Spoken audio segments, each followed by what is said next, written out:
when you look at the different cultures of people, the culture is illustrated in the martial art in many ways. You look at the Buddhists and Kung Fu, and the Hindus and the Indians and their martial arts, and the Islanders and theirs, and the Europeans and their Roman hand-to-hand combat styles, and so on, and the different, you know, the barbarians, the Teutons, the Saxons, on and on, the Scythians and Phoenicians, and all these different groups had their cultures which included fighting arts. When you look at the Africans, there's this intense rage, and that's what led the Africans to try to cut back on the violence. They try to reduce the violent conflicts because Africa had been soaked in blood, thousands of years of violent, war, close combat, and so when you look at where capoeira came from, capoeira came from a similar setting as my martial arts system came from. They went back to Africa. They said, what does African war arts teach us about martial arts? Okay, and they talked to each other. They did their research because they didn't really know how to read as often as we do now, as people do now.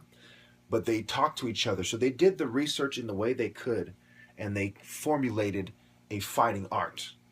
And they did it oppressed by Europeans and Jewish international financiers, okay, with other minorities around, Native Americans, Asians, people who found their way to the Americas.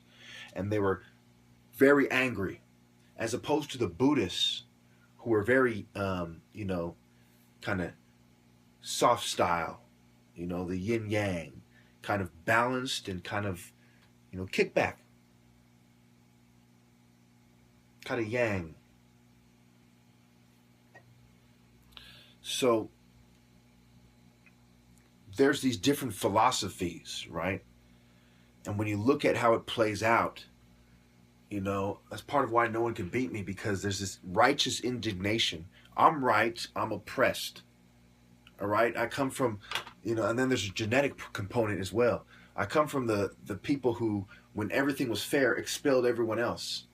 The West Africans that migrated up and became the Necanites, started the first civilization, made the Middle Easterners, and defeated the sea, paid tribute, and defeated the Sea People, and so on. And it wasn't until they got cocky and they had been ruling for hundreds of years, do you see the Hyksos and the foreigners start to come in.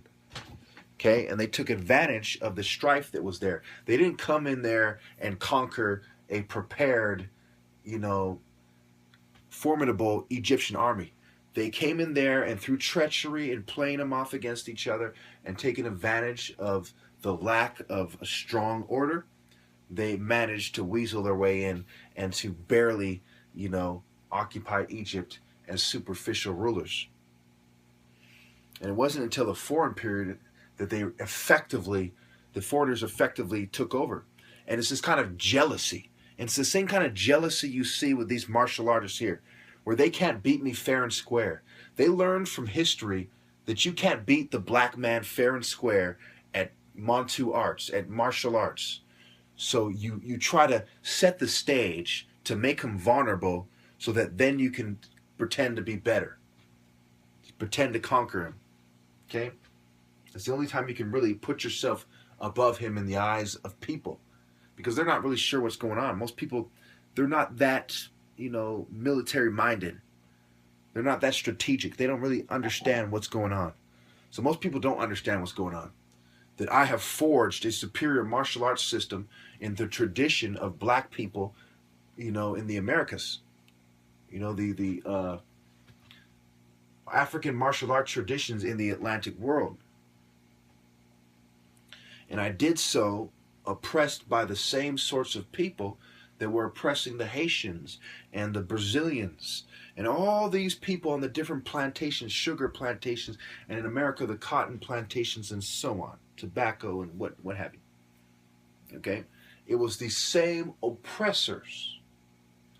And they tried to spread their disinformation and drug me and mess with my eyes to make it harder for me to read and learn. But it didn't stop me.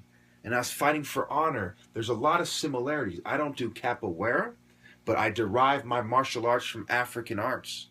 And I only train the Asian arts where it overlaps with African arts. Like basic front kicks, I alter it a little bit and make it more of an African front kick for African style combat. And I found that doing this, just in the tradition of my ancestors, I've conquered all these other races. And they're women who have shunned me. You know, they would have been taken as fucking in chains back to Egypt and would have been my fucking concubines at best. At best.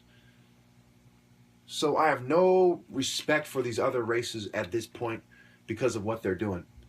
They're still doing the same oppressive, cheating, sniveling, lying, cultural imperialism bullshit that they did in the past. So for now, they've refined it through technology and drugs. And as a result of them refining their treachery, I have refined my righteous indignation, and I'm calling them out. I'm exposing them, making sure it blows up in their face, in their faces. You know, the only thing you people can do now is admit that I'm the best, admit that you've cheated me, admit that fumed in drugs you still can't beat me, and start offering me your fucking attractive women, 8s, 9s, and 10s. Humbly so. There's no reason for me to feel bad about anything. Whether I accept them or not is irrelevant. But as a gesture of continued good faith for fucking 3 decades, you people owe me 3 decades of women and economic fucking advancement. As far as I'm concerned. And if I don't get that, I will continue to highlight your treachery. I will beat your lies with the truth.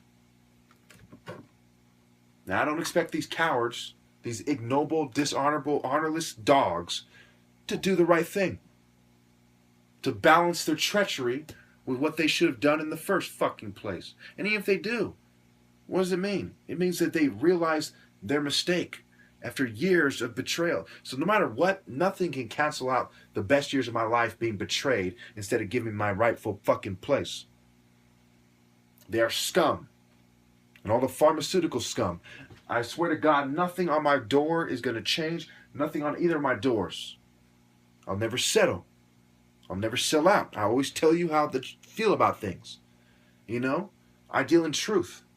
If you want me to change my message about your treacherous races, then start doing the right fucking thing.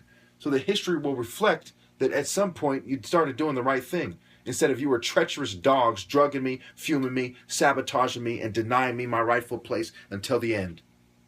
In martial arts, there's always been 2 cultures that claim to be cultures of honor. One is a culture that's all about face and image. The other is someone who truly cares about honor.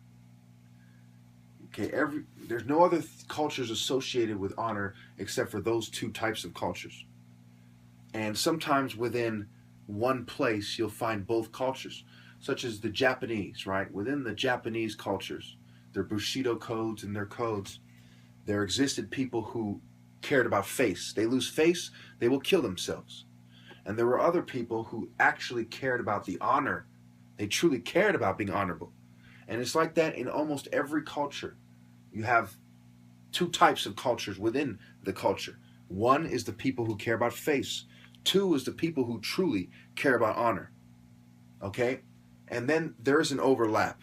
The people who truly care about honor will kill themselves if the disgrace truly reflects their dishonor. So a lot of people don't understand these things. For me, I don't care about face at all. Okay, I care about honor. That's it.